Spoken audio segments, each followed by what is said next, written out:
The Giants were always convinced that they would be able to sign one big free agent this offseason, and now they're taking their shot at Kenny Golladay, the top receiver remaining on the free agent market.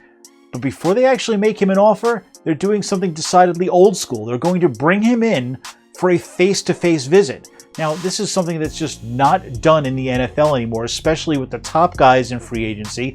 Usually for them, it's just a matter of the agents negotiating the contract, the player signing it. They worry about the visit later. But with Golladay, the Giants have some legitimate questions that they want to have answered before they commit any money to him. For one, he had a hip flexor injury last year that kept him out the final 9 games of the season. Even though the initial diagnosis was that it was never supposed to last that long, they want to make sure he's medically checked out, that there are no issues, and he's fully healthy. Also, things didn't exactly end well with Golladay in Detroit. The Lions seemed very eager to get rid of him. They even discussed possibly trading him at the deadline last year. So Giants coach Joe Judge wants to sit down, talk with Golladay, and make sure he's a fit in the Giants culture. This is something that has been a very big deal under Judge.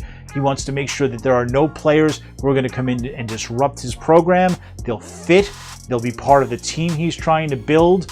Otherwise, if he doesn't like what he hears, he's just going to pass on it, and Golladay will have to sign someplace else. But if Joe Judge does get the answers he's looking for, and the Giants front office gets the answers they're looking for, well, Golladay would be a terrific addition. He is a big receiver. Really, the Giants have been looking for a big receiver since the days of Plaxico Burress and Amani Toomer. A couple of years ago, when he was fully healthy, he was starting to emerge as one of the top receivers in the league, so he would be a huge weapon for Daniel Jones in what will be a very critical year for the Giants' young, struggling quarterback.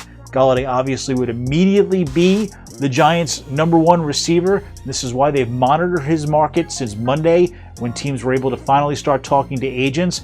Golladay has long been out of the Giants' price range, but they were hoping that the market would come back and they might be able to get him at a bargain. And that does appear to be what happened.